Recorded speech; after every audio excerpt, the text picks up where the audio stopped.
जानते हैं मेरे प्यारे भाई, लोग आपके स्वाभिमान की परवाह तब तक नहीं करते हैं जब तक कि आप खुद को साबित करके दिखा नहीं देते हैं। इसलिए इस बार दम लगा करके दिखा देना है कि हम भी क्या चीज़ हैं। ठीक है? तो चलिए हम शुरू करते हैं आज की क्लास। आज हम आपके लिए लेकर के आए हैं द्विघात समीकरण और बहुपद से संबंधित सवाल। इस वीडियो में हम लोग 15 सवाल को क्लियर करेंगे। इसी तरह के आगे और भी वीडियो आने वाले हैं। तो चलिए हम बिना किसी देरी के शुरू करते हैं। पहला सवाल आज का आपके स्क्रीन पे सामने दिख रहा होगा। यदि समीकरण 3kx² minus 25kx plus k plus 8 बराबर 0 के मूल का गुणनफल दिया हुआ है 3। मूल के गुणनफल दिया हुआ है 3। अगर मान लीजिए इस बहुपद के मूल अल्फा बीटा है, तो मूल के गुणनफल अल्फा इंटू बीटा बराबर क्या होता है? सी बट्टा ए।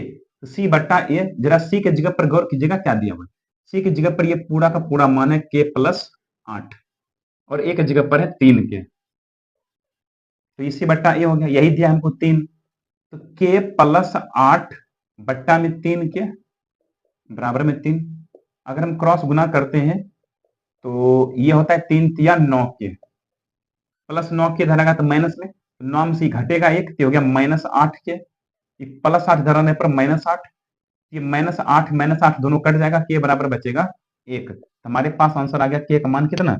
1, जो कि दिया हुआ है ऑप्शन नंबर सी में। तो ये बात आपको ध्यान रखना है, शून्यकों के योगफल यानी अल्फा प्लस बीटा बराबर होता है -b बट्टा ए।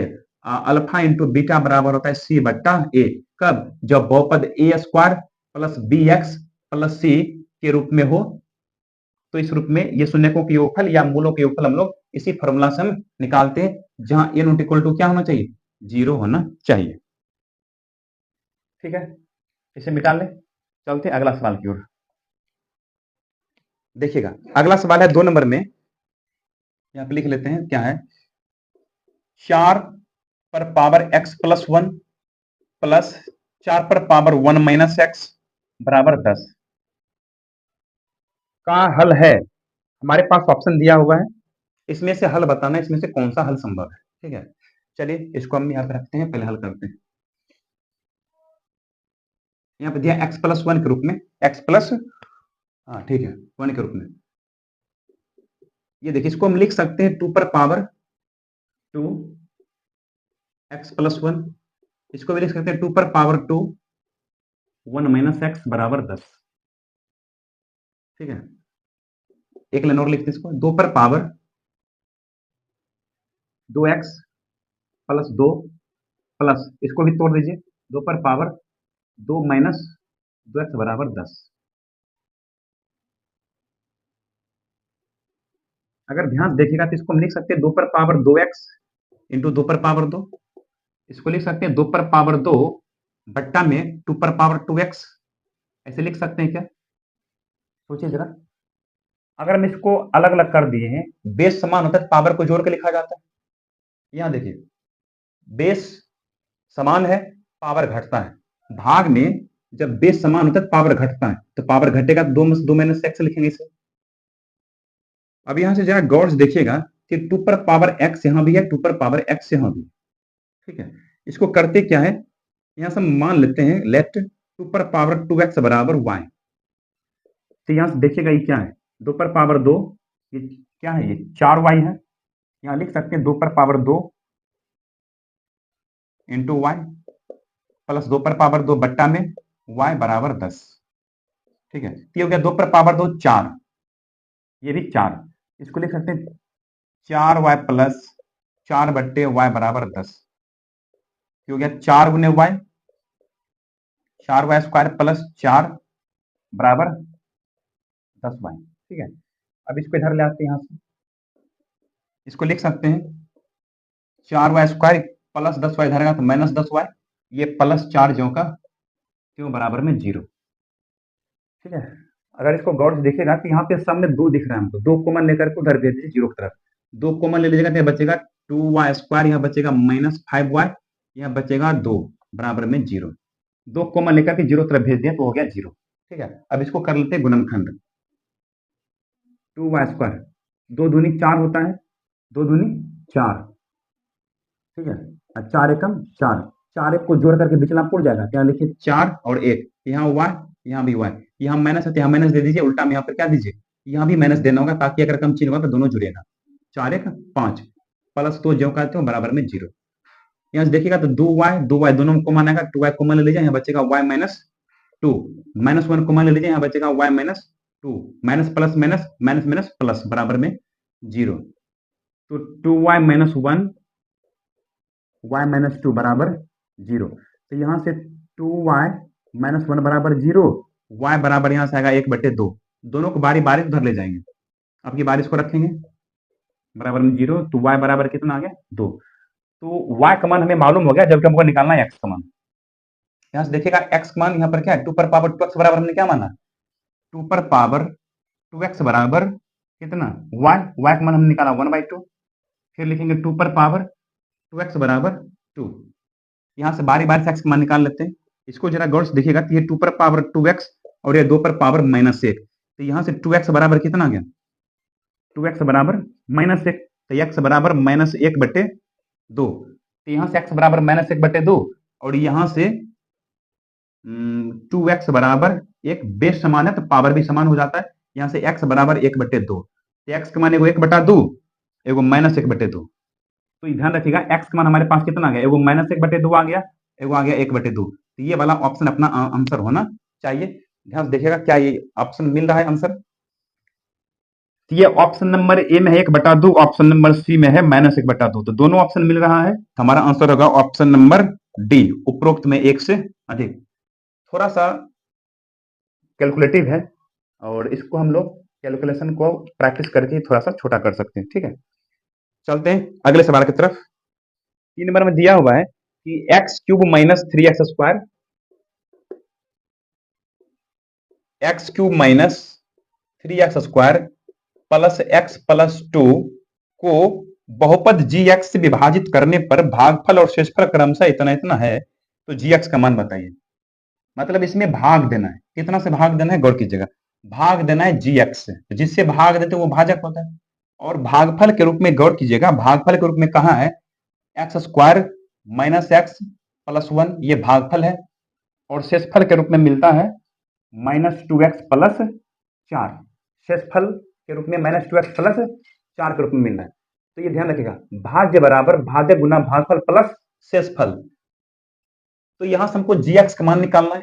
ध्यान दीजिएगा कैसे निकालते हैं, ये वाला पद इधर ले आएंगे, तो x³ minus 3x² plus x plus 2 ये वाला इधर आएगा, -2 इधर आएगा तो +2x, प्लस 4 इधर आएगा तो -4, बराबर में इधर क्या बचेगा, gx into x² minus x plus 1 बचेगा। यहां से इसको हल कर लेते हैं, इसका जाति नहीं मिल रहा है, ज्यों का त्यों, इसका भी जाति नहीं मिल रहा है, इसका भी ज्यों का त्यों, ठीक है। यहाँ देखिए 2 1 3x, ये घटेगा, 4 में 2 घटेगा, कितना होगा -2 होगा। अब ये गुना में इधर आएगा तो बट्टा में, बट्टा में मतलब यहाँ क्या करना है हमको, x² माइनस x प्लस 1 से डिवाइड करना है, तो हमें gx का मान मालूम हो जाएगा। तब हमको करना क्या है, इससे इसमें भाग देना है, तो देखिए कैसे भाग देंगे, x² minus x plus 1, x³ minus 3x² plus 3x minus 2 में भाग देना है। देखिए यहाँ x³ है, यहाँ x² है, तो x³ बट्टा x² कीजिए कितना आएगा, 3 में 2 घटेगा 1, यानी x से भाग लगाना है। अब इसी x से इसमें गुना करेंगे और यहाँ पर हम लिखेंगे, तो x गुना x² होगा x³ plus minus minus x गुना x² प्लस गुना प्लस प्लस x गुना x, घटा दीजिए, यहाँ पे प्लस है तो माइनस, माइनस है तो प्लस, प्लस है तो माइनस, ये कट जाएगा, यहाँ से बचेगा -2x², यहाँ से बचेगा ये यहाँ पे बचेगा +2x, ये दोनों घटेगा क्योंकि यहाँ पे चिन्ह माइनस, यहाँ पे प्लस है, पुराना चिन्ह से कोई मतलब नहीं, -2। अब देखिए यहाँ पर -2x² है, यहाँ पे -2x² है और यहाँ पर है x², इससे डिवाइड करेंगे तो कितना बचेगा, -2, यानी -2 से भाग लगाना है, तो -2 से इसमें गुणा कीजिए और यहाँ पे लिखिए, तो minus plus minus 2x² minus minus plus 2x minus plus -2, जाति मिला मिला के क्रिया करेंगे, ये माइनस है तो प्लस होगा, चिन्ह बदल दीजिए सबका, ये सब कट जाएगा, तो बच जाएगा शेषफल कितना 0। भाग दे करके कितना आया, x माइनस 2 आया। अर्थात gx का जो मान आएगा कितना आएगा, x माइनस 2 के रूप में होगा, जो कि दिया हुआ है ऑप्शन नंबर सी में। तो हम लोगों का आंसर क्या होगा, ऑप्शन नंबर सी। तो ये था 3 नंबर का हल। ठीक है, भाग की क्रिया थोड़ा सा करना था यहाँ पे। चलिए आइए चौथा सवाल की तरफ। चौथा सवाल में है कि अल्फा बीटा गामा बहुपद इतना के शून्य है, तो alpha beta beta gamma gamma alpha का मान बताइए। ये त्रिघात बहुपद दिया गया हमें। ठीक है, त्रिघात बहुपद है x³ minus 6x square minus x plus 23 के शून्य है। शून्य मतलब कि अल्फा बीटा गामा इनके शून्य के हैं। तो हमें बताना है अल्फा बीटा बीटा गामा और गामा अल्फा का मान क्या होता है। इसका मान क्या होता है, इधर हम आपको एक फॉर्मूला लिख देते हैं सब। त्रिघात बहुपद के व्यापक रूप क्या होता है, ax³ plus bx square plus cx plus d, जहां a नॉट इक्वल टू 0। ठीक है, शून्यक अगर मान लीजिए इनके शून्यक अल्फा बीटा और गामा हो, त्रिघात बहुपद है और त्रिघात बहुपद के अधिकतम 3 ही शून्यक होते हैं। तो मान लीजिए इस त्रिघात बहुपद के शून्यक अल्फा बीटा गामा है, तो alpha plus beta plus gamma बराबर माइनस बी बट्टा एक करके निकालना है। माइनस बी बट्टा डी यहां से ले लेना, ए यहां से ले लेना। अब दो दो करके शून्यकों के गुणनफल का योगफल, अल्फा बीटा बीटा गामा और गामा अल्फा, इसी को बोलते हैं दो दो शून्यकों के गुणनफल का योगफल। ये हम निकालेंगे कैसे, सी बट्टा ए करके। अगर तीनों शून्य के गुणनफल निकाल लो अल्फा बीटा गामा, तो माइनस डी बट्टा ए कर देंगे। तो ये फॉर्मूला आपको ध्यान रखना पड़ेगा, तभी आपसे ये हल हो पाएगा। तो हमें देखिए निकालना क्या है, alpha beta beta gamma gamma alpha, और इसका मान होता है सी बट्टा ए के रूप में, सी बट्टा ए। तो ध्यान दीजिएगा सी क्या है, सी के जगह पर गौर कीजिए, ये ए, ये है बी, ये है सी। तो सी के जगह पर है माइनस 1 और ए के जगह पर है 1, तो माइनस 1 बट्टा 1 यानी ये माइनस 1 अपना उत्तर होना चाहिए। देखिए किस विकल्प में ये मिल रहा है, माइनस 1। ऑप्शन नंबर बी हमारा आंसर होगा। ठीक है, तो त्रिघात बहुपद का ये चीजें आपको ध्यान रखना पड़ेगा। हो सकता है alpha plus beta plus gamma भी पूछ सके, या तीनों शून्यकों के गुणनफल भी हमसे पूछा जा सकता है। देखिए पांचवा सवाल है, द्विघात समीकरण दिया गया है हमारे पास। द्विघात समीकरण है A X square plus B X plus C बराबर 0, जहां ए नॉट इक्वल टू 0 है। दो भिन्न वास्तविक मूल रखता है, तो ए का यदि दो भिन्न वास्तविक मूल रखता है, सवाल में ये कह रहा है। चलिए दो भिन्न वास्तविक मूल, इधर हम आपको शर्त लिख देते हैं कुछ, ध्यान दीजिए। अगर बहुपद इस रूप में हो, A X square plus B X plus C बराबर 0 के रूप में हो, तो हम निकालते डी का मान। डी मतलब विवेचक, किसका मान निकालते हैं, डी का। तो डी बराबर होगा बी स्क्वायर माइनस 4ac। अगर हम बी स्क्वायर माइनस 4ac का मान निकालते हैं, तो हमारे पास तीन स्थिति उत्पन्न होता है। कितनी स्थिति उत्पन्न होता है, तीन स्थिति। वो तीन स्थिति क्या है, जरा गौर कीजिएगा। डी का मान, जब हम डी का मान निकालेंगे तो डी का मान हो सकता है 0 से बड़ा। 0 से बड़ा मतलब कोई धनात्मक संख्या हो सकता है। जब ऐसा स्थिति हो, इसका जो मूल होगा ना, मूल होगा वास्तविक। मूल क्या होंगे, मूल होंगे वास्तविक। और दोनों मूल, क्योंकि द्विघात समीकरण है, तो द्विघात समीकरण के जो दोनों मूल होंगे ना, वो दोनों मूल अलग अलग होंगे। मूल वास्तविक तथा असमान होंगे। मूल वास्तविक होंगे तथा क्या होंगे, असमान। ठीक है, जब डी का मान 0 से बड़ा हो तब। जब डी का मान हो सकता है 0 के बराबर आ जाए, जब डी का मान 0 के बराबर आवे, यानी बी स्क्वायर माइनस 4ac का मान जब 0 के बराबर आ जाए, तब यहां भी मूल वास्तविक होंगे। यहां भी मूल क्या होंगे, यहां भी मूल वास्तविक होंगे। लेकिन यहां पर जो मूल होंगे ना, दोनों मूल समान होंगे। मूल वास्तविक भी होंगे और मूल दोनों क्या होंगे, समान होंगे। ठीक है, फिर अगर हम डी का मान निकाल रहे हैं, यानी बी स्क्वायर माइनस 4ac का मान निकाल रहे हैं, हो सकता है ये मान 0 से छोटा हो जाए। तो 0 से छोटा मतलब कोई नेगेटिव नंबर, यानी कि डी का मान अगर नेगेटिव नंबर आ रहा है, तो यहाँ पर मूल वास्तविक नहीं होंगे। मूल वास्तविक नहीं होंगे, अर्थात यहाँ जो मूल होंगे ना, अवास्तविक होंगे, या हम काल्पनिक भी कह सकते हैं। मूल काल्पनिक होंगे, तथा इस स्थिति में मूल का हल यहाँ पर जो है हल संभव नहीं होंगे। क्या आप लिखेंगे, हल संभव नहीं है। ठीक है, तो जब डी का मान 0 से छोटा आवे, तो मूल क्या होंगे, अवास्तविक होंगे, हल संभव नहीं होंगे। ये कंडीशन आपको थोड़ा सा ध्यान रखना पड़ेगा। इसी पे ये सवाल है अगला। सवाल यह था कि बहुपद जो है इस रूप में है, दो भिन्न वास्तविक मूल। देखिएगा, दो भिन्न यानी असमान वास्तविक मूल कब होंगे? जब डी का मान 0 से बड़ा होंगे। यानी डी का मतलब, डी को विवेचक या विभक्तर भी कहा जाता है। डी को क्या कहा जाता है? विवेचक, या फिर इसका एक और नाम है विविक्तर। विवेचक बोलो या विविक्तर बोलो, एक ही बात है। तो ये चीजें ध्यान रखना होगा।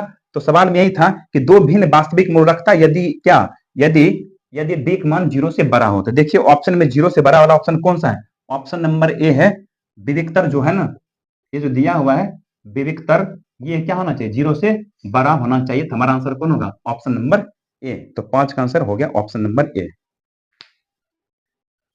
छठा सवाल देखिएगा, दिया हुआ है एक्स पर power 4 plus x cube minus 9x square minus 3x plus 8 पर विचार कीजिए। इसके दो शून्यक दे दिया है हमें, इनके दो शून्यक, यानी x बराबर एक मान दिया है -√3 और x बराबर दिया है वो +√3। अन्य शून्यक हमको बताना है क्या होगा। क्योंकि ये पावर अधिकतम 4 है, तो 4 अधिकतम पावर है, इसका मतलब ये चतुर्थ घातीय बहुपद है। और चतुर्थ घातीय बहुपद है, इसमें शून्यकों की संख्या कितने होंगे? इसमें शून्यकों की संख्या 4 होंगे। तो 4 शून्यक में से दो शून्यक हमें मालूम है, ध्यान दीजिएगा, दो शून्यक हमें यहाँ पे दिया गया है, बाकी के दो शून्यक और हमसे पूछा जा रहा है। बाकी के दो शून्यक जो होंगे वो ऑप्शन में हमें कहीं कहीं मिलेंगे। तो ध्यान दीजिएगा, पहला ऑप्शन है -3 -2, ये है 3 -2, और ऑप्शन सी में है 3 और 2। ठीक है, और इसी में से कोई ऐसा होगा जो क्या होंगे? इनके शून्यक होंगे। तो हम करेंगे क्या, ये सारा मान ऑप्शन में रख करके चेक करेंगे। अगर ये सभी शून्यक होंगे, इनमें से कोई शून्यक होंगे, तो निश्चित रूप से बहुपद को क्या करेंगे? 0 के बराबर करेंगे। तो चेक करते हैं कौन सा ऑप्शन ऐसा है जो इसको 0 के बराबर कर दे। ठीक है, यह जरा ऑप्शन को गौर से देखिएगा, तो यहाँ -2 है, यहाँ भी -2 है। ठीक है, और यहाँ भी 3 है, यहाँ भी 3 है। अगर हम -2 इसमें रखते हैं तो क्या संतुष्ट करेगा? चेक करते हैं। यहाँ पे रखेंगे -2, ये है हो गया -2 पर पावर 4 प्लस -2 का क्यूब माइनस 9 -2 का स्क्वायर -3 -2 प्लस 8। ये 2 पर पावर 4 कितना हो गया? 2 पर पावर 4 को मतलब हो गया 16। ये हो गया +16, ये हो गया कितना? -2 पर पावर 2 मतलब 8।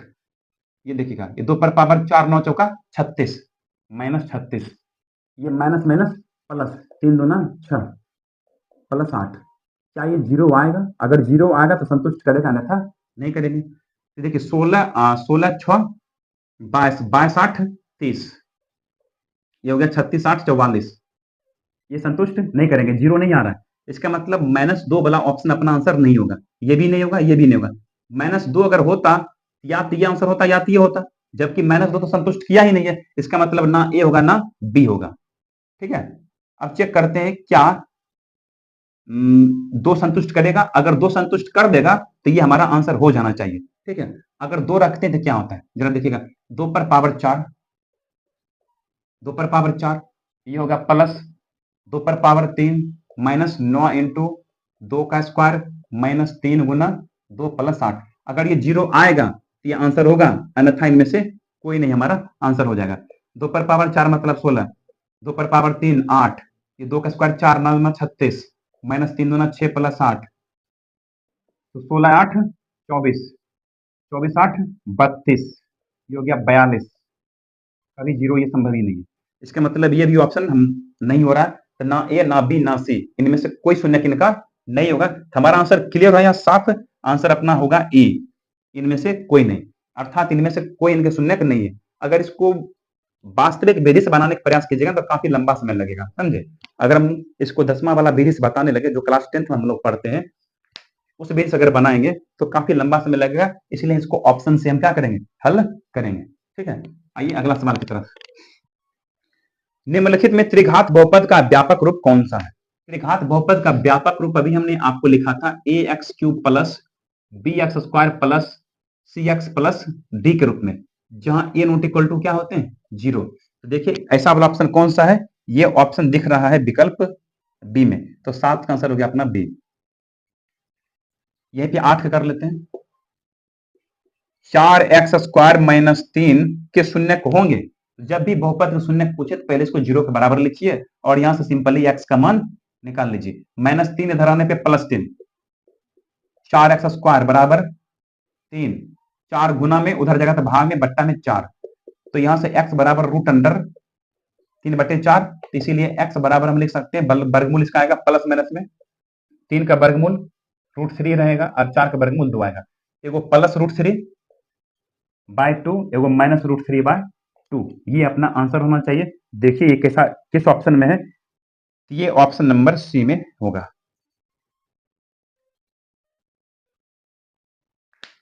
चले अगला सवाल 9 नंबर में, यदि x-1 बहुपद x² plus ax plus 2b के एक गुणनखंड हो एवं a प्लस b बराबर -2, तो ab का मान हमें ज्ञात करना है।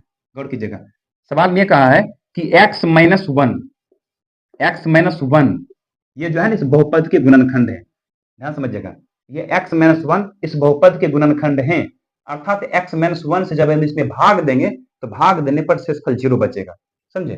तो जब ये इनके गुणनखंड हैं तो भाग देने पर शेषफल 0 बचेंगे, और शेषफल प्रमेय ये कहता है कि यहां से पहले x का मान निकाल लीजिए और x का मान यहां पुट कर दीजिए, तो x का मान जब यहां रखिएगा तो आपको शेषफल प्राप्त हो जाएगा, a गुना 1 प्लस 2b। जब शेषफल प्राप्त होगा अर्थात जो शेषफल आएगा वो कितना आना चाहिए, 0 होना चाहिए। क्यों? क्योंकि इससे भाग देने पर कटता है, पूरा पूरा भाग लग जाता है, शेषफल 0 बचता है, इसलिए जो होगा शेषफल 0 के बराबर होगा। तो यहां से हम मान निकाल लेते हैं, 1 का स्क्वायर 1 होगा, a प्लस 2b बराबर 0, तो यहां से a प्लस 2b बराबर 0 प्लस 1 इधर आएगा तो -1 हो जाएगा। और एक चीज और हमें सवाल में दिया हुआ है, a प्लस b बराबर -2, और हमें निकालना किसका मान, ए बी का, इसको समीकरण को हल करना पड़ेगा, घटा दीजिए, ये माइनस तो प्लस, ये एक घटेगा, यहां से क्या बचेगा, 2 में से घटेगा 1, तो 1 b, ये क्या हो गया, 2 में से घटेगा 1, तो b बराबर 1, तो b बराबर 1 वाला ऑप्शन है क्या, तो b बराबर 1 वाला ऑप्शन साफ नजर आ रहा है विकल्प सी में सिर्फ, तो हमारा सी आंसर होना चाहिए। चाहे तो एक मान भी निकाल सकते हैं, यहां से b बराबर 1 मान यहां रखेंगे तो प्लस 1 इधर आएगा तो -1, तो -1 -1 -2 सॉरी, यहां से b का मान रखेंगे 2 एकम 2, तो प्लस 2 इधर आएगा तो -2, तो -2 और -1 -3, तो a बराबर आ जाएगा -3। ठीक है, निकालने की कोई जरूरत नहीं था लेकिन फिर भी हम लोग निकाल लिए। आइए अगला सवाल 10वां पढ़िएगा,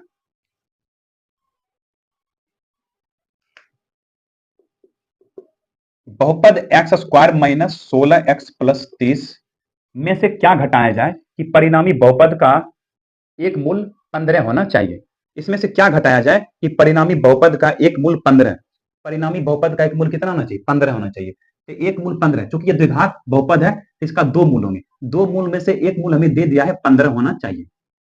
ठीक है, जब ये इनके मूल हैं अर्थात इससे इसमें जब भाग मतलब इसका मान जब हम इसमें रखेंगे तो कुछ ना कुछ तो मान आएगा। जब यहाँ पे 15 रखेंगे तो देखते हैं क्या आता है, क्या आता है 15 का स्क्वायर माइनस 16 गुना 15 प्लस 30, ये देखिए 15 का स्क्वायर 225, 15 छक 90, 0 बाकी 9, 15 कम 15 9 24 प्लस 30, 5 3 2 5, यहाँ बच गया 2 माइनस 240, ये घटा करके कितना आ रहा है, 15 आ रहा है। अगर ये 0 आ जाता, अगर ये 0 आ जाता हल करके तो ये x बराबर 15 इसका क्या होता, शून्य हो जाता, क्या हो जाता है, शून्य हो जाता। लेकिन हमसे सवाल में कहा कि इसमें से कितना घटाएं कि परिणामी बहुपद एक मूल 15 होना चाहिए, तो 15 में से हमको 15 ही घटाना पड़ेगा। क्यों कि 15 में से 15 घटाएंगे तब तो 0 होगा, तो आंसर अपना क्या होना चाहिए 15, क्योंकि 15 में से 15 घटाने से ही 0 होगा, तो अपना आंसर होना चाहिए 15। देखिए किस ऑप्शन में, ये विकल्प बी में दिया गया। 11 में पढ़िएगा, या यदि बहुपद इतना का एक शून्य 2 हो तो के का मान बताना है। एक बहुपद हमें दे दिया है x² माइनस 5x प्लस के का एक शून्य 2 है, एक शून्य 2 है मतलब एगो x का मान 2 दे दिया हमें, एक शून्य 2 दिया मतलब x का मान 2, तो के का मान हमसे पूछ रहा है, अर्थात x का मान जब हम इसमें रखेंगे तो ये बहुपद 0 के बराबर होना चाहिए, तभी तो शून्य कहलाते हैं। अब यहां से करते हैं क्या, x का मान यहां रख देते हैं बराबर 0, 2 का स्क्वायर 4, 5 दूनी 10 प्लस के बराबर 0, ये घटेगा तो होगा -6, तो -6 हो जाने में +6 यानी के बराबर 6 हमारा आंसर होना चाहिए, जो कि दिया है विकल्प बी में। ठीक है, आइए अगला सवाल 12 नंबर में क्या करा यहीं पे करते हैं। सी के किस मान के लिए द्विघात समीकरण ax² plus bx plus C बराबर 0 के मूल समान होंगे? मूल समान देखिएगा, मूल समान कब होते हैं? जब d बराबर 0 हो। जब d बराबर 0 हो और मूल समान होता है इस स्थिति में। जब मूल समान हो ना, तो यहां से हम डायरेक्ट मान निकाल सकते हैं x बराबर -b/2a के फॉर्मूला से। यहां से हम मान निकाल सकते हैं सीधे x का मान। लेकिन हमसे कहा क्या कि मूल समान होंगे c के किस मान के लिए? देखिए, मूल समान कब होते हैं? जब b का मान 0 के बराबर होते हैं, यानी कि b² माइनस 4ac किसके बराबर होना चाहिए? 0 के बराबर। तो b² माइनस 4ac जो होगा वो 0 के बराबर होगा। कब? जब मूल समान होगा तब। तो b² माइनस 4ac इधर आने पे प्लस 4ac, यहां से c का मान चाहिए हमें, तो b² बट्टा में 4 है, तो b² बट्टा 4a वाला ऑप्शन अपना आंसर होना चाहिए, जो कि दिया है विकल्प बी में दिया गया है। b² बट्टा 4 है। मूल समान तभी होंगे जब d का मान 0 के बराबर हो, यानी d बराबर b² माइनस 4ac 0 के बराबर होना चाहिए। यहां से हम c का मान निकाल लेंगे। 13 नंबर पढ़िएगा, दिया हुआ है ax² plus bx plus C बराबर 0 के मूल एक दूसरे की व्युत्क्रम हो। जब मूल इनके एक दूसरे का क्या है? व्युत्क्रम है, तो हमें कुछ रिलेशन बताना है एबीसी में। ध्यान से देखिएगा, सवाल में क्या कहा, इसका जो भी मूल होगा ना, मान लीजिए इसका मूल है अल्फा बीटा मान लीजिए इसका मूल है। सवाल में कहा कि अल्फा बीटा दोनों एक दूसरे का व्युत्क्रम है, यानी कि अल्फा बीटा के उल्टा के बराबर है, या फिर बीटा अल्फा के उल्टा के बराबर है। सवाल में ही कहा दोनों व्युत्क्रम के बराबर है। यहां से अगर देखते हैं तो अल्फा इंटू बीटा बराबर है, यहां से अल्फा इंटू बीटा यहां से भी आ जाएगा एक। अल्फा इंटू बीटा बराबर हम लोग जानते हैं सी बट्टा ए होता है, और सी की जगह पर देखिएगा क्या है, सी की जगह पर खुद सी है, यानी सी बराबर ए। देखिए ऐसा ऑप्शन है क्या, सी बराबर ए वाला? बिल्कुल, ऑप्शन नंबर सी में दिया है सी बराबर ए। हमारा आंसर कौन होगा? Option number C. चलिए अगला सवाल 14 नंबर का सवाल क्या है, अल्फा बीटा बहुपद x² प्लस x प्लस 1 के मूल हो तो हमें निकालना है 1 बट्टा अल्फा प्लस 1 बट्टा बीटा। अल्फा बीटा एलसीएम आएगा, अल्फा से अल्फा कटेगा, बीटा एकम बीटा, प्लस बीटा से बीटा कटेगा, अल्फा एकम अल्फा। अल्फा प्लस बीटा हम लोग जानते हैं माइनस बी बट्टा ए, अल्फा इंटू बीटा सी बट्टा ए से ए कटेगा, यहाँ बचेगा माइनस बी बट्टा सी, तो माइनस बी। बी की जगह पर देखिए क्या है, बी की जगह पर यहाँ पर 1 है, और सी की जगह पर क्या है? 1 है, तो -1 हमारा आंसर होना चाहिए। ठीक है, तो ये आपको ऑप्शन नंबर सी में आंसर दिया गया। अगर आपको ये संभव हो तो चीज याद कर लीजिए, 1 बट्टा अल्फा प्लस 1 बट्टा बीटा का जो मान होगा ना वो माइनस बी बट्टा सी के बराबर होगा। अगर ये आप याद रख पाते हैं तो जल्दी कर लीजिएगा, नहीं तो ये तो तरीका आपको पता है ही। 1 बट्टा अल्फा प्लस 1 बट्टा बीटा बराबर माइनस बी बट्टा सी के रूप में आएगा।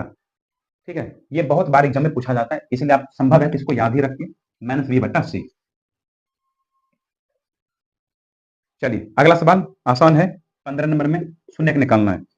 9x² माइनस 4 के शून्य निकालिए, शून्य के बराबर कर दीजिए, यहाँ से x मान निकाल लीजिए। 9x² बराबर 4, x बराबर 4 बट्टा 9, रूट अंडर कर देंगे क्योंकि स्क्वायर होने पर रूट अंडर होगा, इसलिए x बराबर 4 के वर्गमूल 2, 9 का 3। ये प्लस माइनस में आएगा, तो प्लस माइनस 2 बट्टा 3 अपना होना चाहिए, जो कि ऑप्शन नंबर ए में दिया गया। शून्य क्या होता है? शून्य होता है चर का मान।